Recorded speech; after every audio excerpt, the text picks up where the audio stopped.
영원한 사망의 저주와 불행에서 우리를 구하신 아버지 하나님, 주님의 몸된 교회가, 교회에 지체된 온 성도들이 이러한 크고 영원한 은혜 안에 우리가 세워졌음을, 그 사랑 안으로 우리가 부름 받았음을, 창세전에 택함을 받은 하나님의 기뻐하신 뜻으로 우리가 그러한 영생의 은혜의 사랑 안에 거하게 되었음을 어떠한 처지나 상황에서도 놓치지 않고 잊지 않고 그 은혜 안에서, 그래서 오늘 우리에게 주어진 상황과 그 상황 속에서의 우리의 역할을 주님을 의지함으로, 주님을 따름으로, 주님께 우리의 모든 것을 내어 맡겨드림으로 그러한 가운데 전능하신 그 온전하신 하나님의 뜻과 하나님의 권능과 하나님의 사랑으로 우리를 인도하여 주실 줄을 믿음으로 우리가 살아가게 하여 주시옵소서. 우리 주 예수 그리스도의 이름으로 기도하옵나이다. 아멘. 로마서 11장 33절에서 36절입니다. 로마서 11장 33절에서 36절.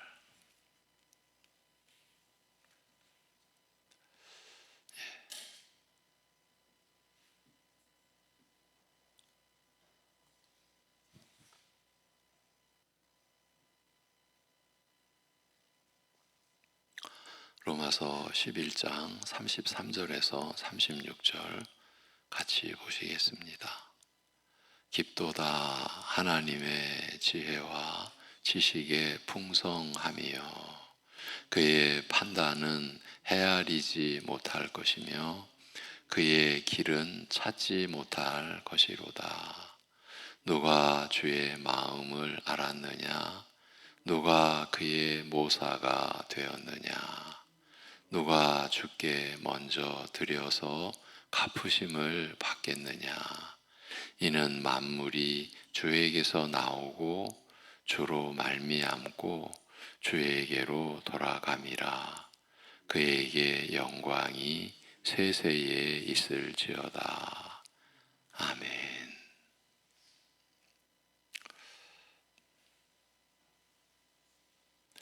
하나님의 택한 백성 이스라엘이 복음을 외면하는 현실은 언뜻 하나님의 선택, 하나님의 택한 백성 이스라엘이 복음을 외면하니까 언뜻 하나님의 선택의 진실성과 불변성을 부인하는 듯하며 허다한 이방이 복음을 받아들이는 모습은 이제 이스라엘 역사는 무너지고 끝났다는 느낌을 갖게 합니다. 그러나 하나님 백성으로 선택받은 이스라엘의 넘어짐, 그리고 약속과 상관없던 이방이 복음의 은혜를 누리게 된 일은 너무나 경이롭게도 서로 얽혀 있어 둘 다 구원에 이르게 하시려는 하나님의 깊은 뜻을 실현하는 과정과 방법이며, 그 과정에서, 그러니까 그 역사적 과정이죠. 그 과정에서 하나님의 선택은 불변이며 이스라엘 역사는 결코 그 의미를 잃지 않음을 알리면서 우리의 좁은 머리와 가슴으로 헤아리지 못할 하나님의 지혜와 지식의 부요함과 그 기품의 맞닥뜨리게 된 나머지 터져 나온 찬송, 그 찬송이 오늘 본문입니다.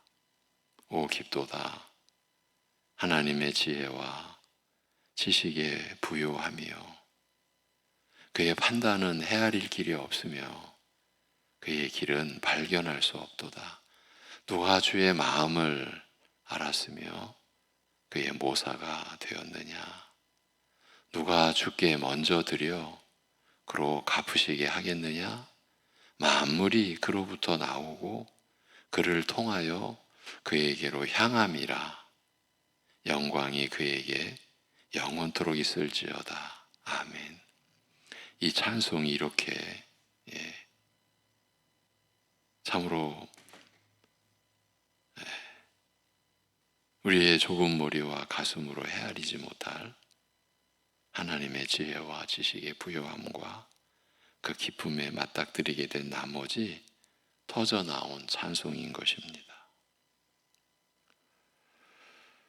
이 찬송 속에서 누가 주의 마음과 생각을 알아 그를 가르칠 수 있으며 그에게 먼저 드리고 갚으시게 할 수 있는가라고 되물으면서 만물의 근원이시며 과정이시며 목적과 마침이신 하나님께 존재하는 모든 것, 모든 그 만물의 근원이시고 또 과정이시고 목적과 또 그 마침이신 하나님께 영원히 영광이 있을지어다라는 기원으로 이 말을 맺습니다.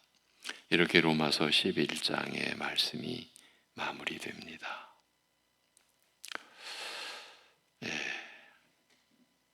바로 이 찬송의 내용을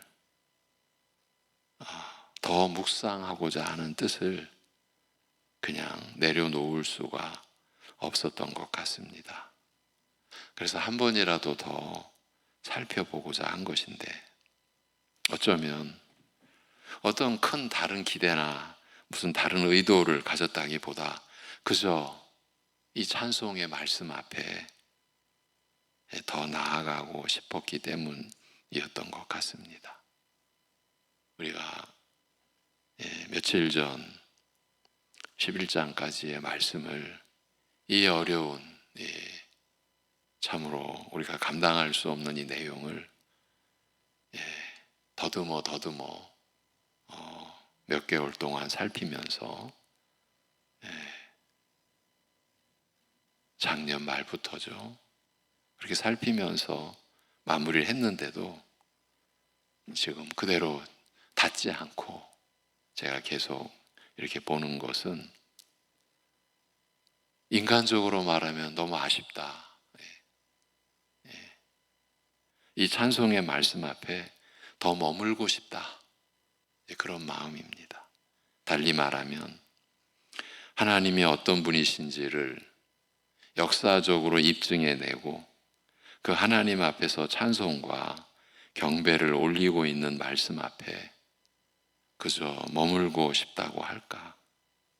그래서 하나님을, 우리의 하나님 아버지를 마치 새롭게 전혀 몰랐던 것을, 전혀 알지 못했던 것을 새롭게 깨닫고 그 하나님을 새롭게 만나는 그런 마음, 그런 느낌, 그걸 더 느끼고 결국은 하나님을 아는 지식에 경이로움에 빠져들고픈 심정을 여러분과 공유하고 또 나누고 싶었던 것입니다. 우리가 우리의 참 좁은 머리와 가슴으로 우리 나름대로 헤아려 왔던 그런 하나님, 그 하나님을 초월하는 본래 계신 하나님의 그 하나님 되심, 그 하나님의 지혜와 지식의 그 부요함과 그 기쁨 앞에서 사실은 우리의 연약한 인생이, 우리가 하나님을 대적하기까지도 했었고요. 우리가 지난날 그리스도 밖에서 그렇게 살아온 것 아닙니까?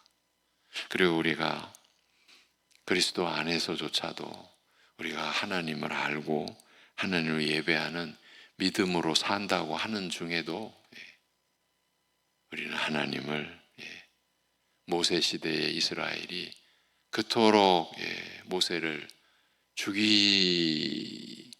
죽이려고까지 했던 죽이려고까지 했던 모세를 향하여 돌을 들던 이스라엘은 하나님을 향하여 원망하는 것 아닙니까? 우리를 그저 애굽에서 고이 죽게 내버려 두지 이 광야까지 와가지고 험하게 우리가 죽임을 당하게 하느냐, 이런 참 그 아우성과 그 원망과 불평을 듣는 그 모든 은혜를 베풀어 주시고서도 그런 아우성을 듣는 주님의 입장을 우리가 감히 헤아릴 수 있겠습니까? 근데 우리는 헤아리고 있다고 그렇게 여기고 우리의 처지, 당한 처지나 우리가 직면한 어떤 상황 속에서 우리는 하나님 되심을 마치 마땅치 않게 여기듯 그런 하나님이라면 마치 거부하겠다는 그런 식으로까지 우리의 믿음의 내용이 그렇게 기울어졌었던 적이 없었다고 할 수 있을까요? 우리가 하나님을 안다고 하면서도 우리가 과연 얼마나 안다고, 얼마나 알고 있을까요? 이제 이런 모든 심사를 다 담고 이러한 하나님의 어떠하심을 나타내주고 그 하나님 앞에서 터져나온 찬송을 드릴 수밖에 없는 그런 그 상황, 그런 은혜의 역사를 이루신 하나님 앞에 나서고 싶은 심정입니다. 그걸 여러분과 나누고자 했던 것입니다. 도대체 이런 찬송을 드릴 수밖에 없었던, 터져 나올 수밖에 없었던 그런 내용, 우리가 나눴던 내용 중 한 부분, 그 본문 앞의 내용을 다시 한번 돌아보고자 합니다. 일부분입니다. 이스라엘의 불신앙으로 말미암아 지금 이방의 은혜를 입게 되는 일, 이게 기가 막히지 않습니까? 이스라엘의 불신앙으로 말미암아 이방의 은혜를 입게 되는 거예요. 이것을 하나님께서 뜻하셨다는 거죠. 그리고 이스라엘이 이제 이방의 구원을 시기하여 은혜에 나아가는 이 일, 이것이 인류의 역사 속에서 하나님께서 구원의 역사를 이루어 가시는 이 역동적인 일이라는 거죠. 이러한 일은 긴 시차를 두고 우리가 이제 이해하기로는 순차적으로 진행되는 일이 아니라 둘 다 함께, 그러니까 이스라엘과 이방의 구원의 역사가 함께 진행되는 일이라, 이렇게 보아야 한다라고 했습니다.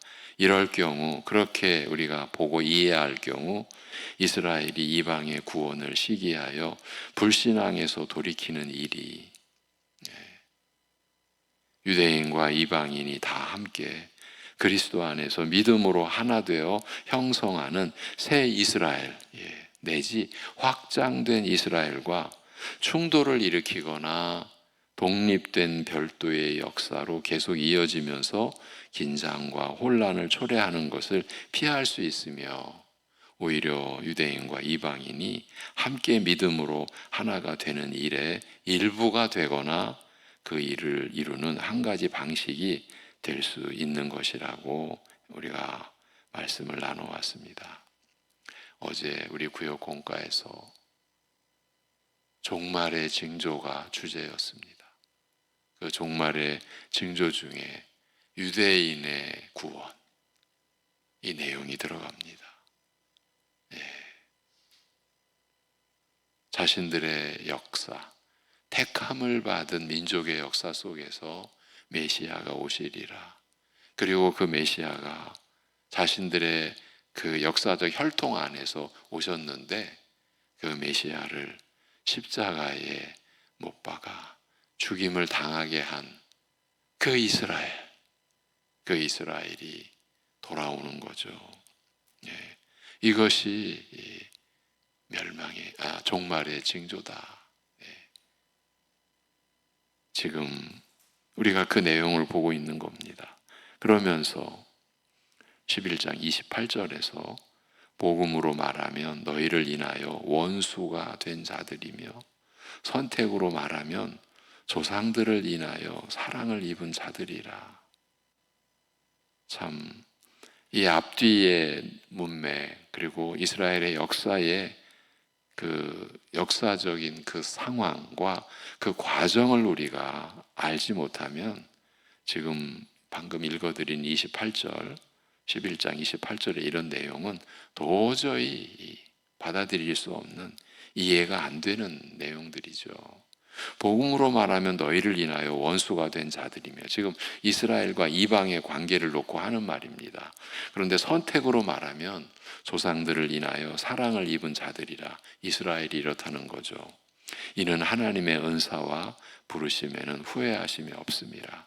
그러나 육적 혈통의 틀이 무너진다고 해서 이 틀에 의해 지탱되어 왔던 과거 이스라엘 역사 자체가 무의미해지거나 유효성을 잃게 되는 것은 아니라고 했습니다. 이스라엘이 버림당한 것은 이방으로 구원에 참여하게 하려 하심인 만큼 이런 점에서 이스라엘은 너희 이방을 인하여 원수가 되었다고 할 수 있으나 그렇다고 해서 이스라엘이 조상들을 인하여 사랑을 입은 자들이라는 사실, 택함을 입은 자들이라는 사실은 바뀌지 않는다고 말합니다. 이스라엘의 과거 역사, 저희 조상들을 사랑하여 이스라엘을 택하신 역사적 선택은 이스라엘의 역사의 뿌리와 근원으로서 여전히 유효하다. 그 유효함을 확인하는 말씀입니다. 그리고 바로 이런 점에서 하나님의 은사와 부르심에는 후회하심이 없다고 말합니다. 그리고 30절부터 32절 오늘 본문 앞까지죠. 찬송 앞까지 너희가 그때 하나님께 불순종했고 지금은 이들의 불순종으로 말미암아 너희가 긍휼을 입은 것과 마찬가지로 이처럼 이들도 지금 불순종하여 너희로 긍휼을 입게 한 것은 저희도 이제 긍휼을 입고자 함이라. 이는 하나님께서 모든 사람을 불순종에 가두어 두심은 모두에게 긍휼을 베풀고자 하심이라. 여러분 이 말씀을 이 문자로만 이 구절에 문자로만 우리가 볼 때 이걸 누가 이거를 감당하겠습니까? 누가 받아들일 수 있겠습니까? 하나님께서 모든 사람, 이 모든 사람은 이스라엘과 이방을 나타내는 거죠. 이스라엘과 이방을 불순종에 가두어 두심은 모두에게 긍휼을 베풀고자 하심이라. 이것이 하나님의 지혜와 지식의 기품이요 부요함이라는 거죠. 하나님께서 아브라함을 부르시고 야곱을 그 후사로 선택하심으로써 이스라엘은 하나님의 택한 백성으로 그리고 그 외 나머지 모든 민족은 이방으로 확정되어 이스라엘로부터 구별되었습니다만 이 이스라엘과 이방의 관계는 이 둘을 통하여 이루고자 하시는 하나님의 뜻과 계획은 단순하지 않아 서로 긴밀한 관계를 가지고 서로를 위하여 각각의 역할을 감당하는 등 언뜻 이스라엘과 이방의 구별이라는 말에서 느끼는 것, 예를 들면 서로의 이익이 상충하는 갈등과 대적 관계에서 느끼는 것과는 상당히 다른 내용을 담고 있다라는 거예요. 이것이 인류의 역사예요. 구약의 역사예요. 더욱이 과거 하나님께서 이방을 불신앙과 불순종에 버려두셨으나 지금은 이스라엘의 불순종으로 말미암아 이방이 긍휼을 입었으며 이처럼 이방이 긍휼을 입게 된 것도 실은 이스라엘로 이제 긍휼을 입게 하려 하심이라고 말하는 거예요. 이것이 하나님의 뜻, 이것이 하나님의 말씀입니다. 한마디로 하나님께서 모든 사람을, 이스라엘과 이방을 다 함께 불순종에 가두어 두심은 결국 모두에게, 그 이스라엘과 이방에게 긍휼을 베풀고자 하심이라고 할 수 있으니, 이스라엘을 선택하시고 이방을 배제한 것에서 느끼기 쉬운 편벽된 사랑이나 편애의 인상이 사실과는 많이 다르다는 것을 깨닫게 되는 겁니다. 한 사람 아브라함을 부르시면서 그를 부르신 뜻이 땅의 모든 민족으로 복받게 할 복의 근원으로 삼으려 하심이라고 밝히신 것에 드러나듯이, 죄인에 대한 하나님의 사랑은 편애나 편벽됨과는 거리가 먼 것이요 모든 이들을 향한 것임을 다시 확인하게 됩니다. 하나님께서 구원하실 자를 선택하신다는 말과 하나님께서 세상을 이처럼 사랑하사 독생자를 주셨다고 하신 말씀 사이에서 큰 거리와 괴리를 흔히 느낍니다만, 사실은 구원할 자를 긍휼히 여겨 택하시는 하나님께서는 어떤 죄인도 망하는 것을 기뻐하지 않으시는 하나님이시기도 함을 기억할 필요가 있습니다, 여러분. 그런데 아브라함을 부르시면서 그를 부르신 뜻이 땅의 모든 민족으로 복받게 할 복의 근원으로 삼으려 하심이라고 한 이 하나님의 뜻을 구약 역사 내내 이스라엘은 철저하게 짓밟았죠. 이게 인간입니다. 예, 하나님의 뜻을 이렇게 저버린 거예요. 예, 그래서 이러한 하나님의 이 거룩하시고 온전하신 뜻을 대항하는 이스라엘의 대표자가 요나 선지자 아닙니까? 이방이 회개하는 것을 그렇게 진절머리 나게 증오하고 싫어해서 하나님 뜻과는 반대편으로 도망가다가 물고기 뱃속에 3일 동안 거하게 되는, 결국은 십자가의 표적이 되었던 거죠. 예표가 되었던 거죠. 그러한 이스라엘을 하나님은 영원한 경륜과 섭리 속에, 그러니까 그냥 버리시거나 그들의 멸망을 그대로 두신 것이 아니라는 이 사실, 이것이 지금 오 깊도다 하나님의 지혜와 지식에 부요하며 그의 판단은 헤아릴 길이 없다, 그의 길은 발견할 수가 없다, 이렇게 지금 찬송하고 있는 것 아닙니까? 여러분, 이러한 하나님의 그 깊으신 지혜와 지식의 부요함 속에 여러분과 저의 구원도 이루어진 것이죠. 이러한 하나님을 우리가 말씀으로 뵙게 될 때에, 만나게 될 때에 우리의 구원의 경이로움이 빛을 발하는 거죠. 우리가 받은 이 믿음, 우리가 받은 구원을 우리가 얼마나 참으로 가볍게 여기고 때로는 뭐 가치 없는 것처럼 여기기도 한 적이 없을까요? 정말 없을까요? 교회 안에서조차 은혜를 우리가 비교하고 누가 받은 은혜가 더 크냐, 누가 받은 사랑이 더 크냐.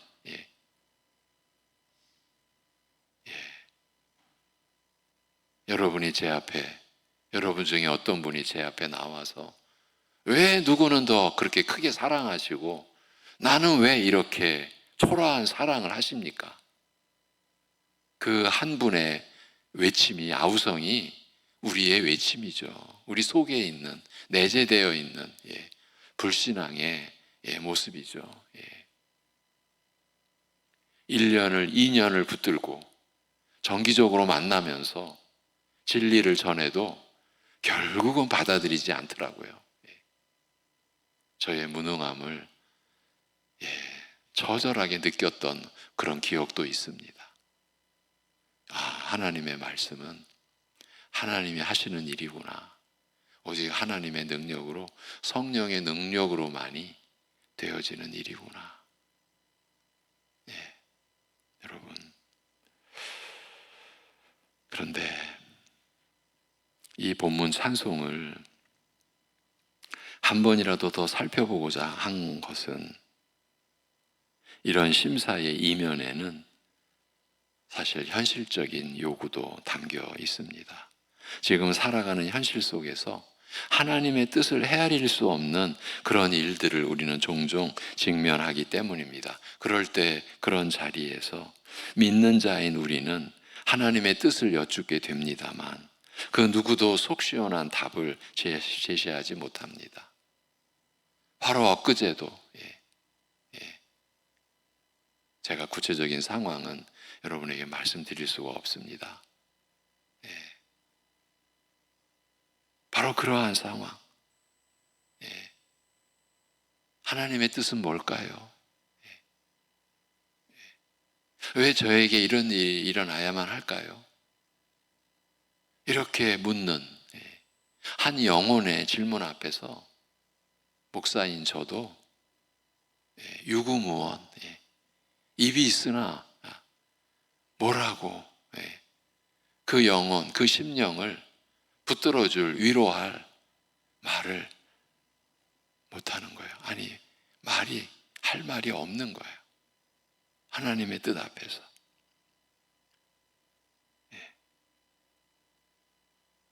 그런 자리에서 믿는 자의 누리라고 하더라도 하나님의 뜻을 속 시원하게 이렇다라고 제시하지 못합니다. 하나님의 뜻을, 하나님의 판단을 헤아릴 길이 없기 때문입니다. 그리고 그 난관과 환난 속에서 하나님의 길을 발견할 수도 없기 때문입니다. 그렇지만 그런 암담하고 앞이 보이지 않는 상황에서도 분명한 사실은 본문의 이 찬송이 고백하여 나타내고 있는 하나님의 권능과 지혜는 여전히 변함없이 그리스도 안에서 성령의 인도하심을 받고 있는 우리 안에 임하여 계시고 또한 역사하고 계시다라는 점입니다. 이것이 하나님의 말씀이요. 그 말씀 안에 담긴 하나님의 약속인 것이고 또한 이것이 우리의 믿음의 내용인 것입니다. 지금은 헤아릴 수 없으나 지금은 하나님의 뜻을 헤아리거나 판단할 수도 없고 앞으로 나아갈 길이 전혀 보이지도 않는 것 같으나 그럼에도 확실한 사실은 하나님이 살아계시지 않습니까? 우리와 함께 하시지 않습니까? 그 하나님의 권능과 지혜는 여전히 변함없이 그리스도 안에서 성령의 인도하심을 받고자 하는 내 안에, 우리 안에 여전히 변함없이 임하여 계시고 또한 역사하고 계시다라는 그 사실이에요. 이것이 우리가 어떠한 환난과 역경 가운데서도 낭망한 채로 무너지지 않을 수 있는, 낭망할 수밖에 없는 상황에서도 끝내는 하나님 앞에 나올 수 있는 토대가 되고 근거가 되는 것이죠. 바로 이 말씀을 그래서 또 붙들고자, 또 보고자, 이 말씀 앞에 머물고자 한 것이에요. 우리가 이스라엘과 이방의 역사에 그 서로 얽혀있는 관계를 어느 누가 알 수 있었겠습니까? 이렇게 말씀이 주어져도 우리가 모르는데 알려고도 하지 않고요. 그런 우리를 하나님이 얼마나 긍휼히 여겨주시는지 그리고 얼마나 오래 참고 계시는지를 우리가 더 느껴보자. 우리의 믿음으로 좀 감당해보자. 그 하나님의 어떠하심을 우리가 생각해보자. 그 하나님이 우리를 지금 어떻게 다스리고 계시는지 우리를 향한 선택의 진실과 그 선택의 불변성을 우리가 붙들고 가자. 이런 취지로 우리가 나눴던 말씀을 지금 또 보고 있는 것입니다. 기도하겠습니다. 하나님 아버지,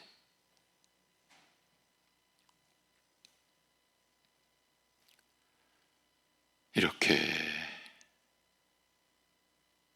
우리를 위하시고 이렇게 이렇게 우리를 사랑하시고 이렇게 우리를 참으로 결코 떠나지도 버리지도 아니하시고 우리와 함께하여 주심에 감사드립니다. 하나님 아버지, 우리가 주님에게서 나왔고 주님을 통하여 주님에게로 향하는 그 길을, 그것이 우리 신자된 우리의 인생 길이요, 우리의 삶의 여정이요, 결코 향방 없는, 뿌리 없는, 근거 없는 그저 막연한 존재나 막연한 삶이 아니라 분명한 시작이 있고 과정이 있고 마침이 있고, 그리고 그 모든 과정을 너무나 영광스럽게 뜻하셨고 이루셨고 성취하실 우리 하나님, 우리 아버지, 우리가 그 아버지 하나님을 우리가 찬송하며 예배하며 우리의 기도를, 우리의 신음소리조차도 귀 기울여 주시는 하나님 앞에 우리가 나아가고 있음을, 우리가 사는 것이 하나님과 함께 하나님 앞에서 하나님을 향하여 살아가고 있음을 오늘도 이 한 주간도 우리가 고백하고, 말씀으로 우리가 고백하고 우리의 믿음으로 이 은혜를 우리가 누리고 체험하며 오늘 이 한 주간을 살아갈 수 있게 우리를 붙들어 주시고 우리를 인도하여 주시옵소서. 이 모든 것을 감사드리며 주님께 의탁하오며 우리 주 예수 그리스도의 이름으로 기도하옵나이다.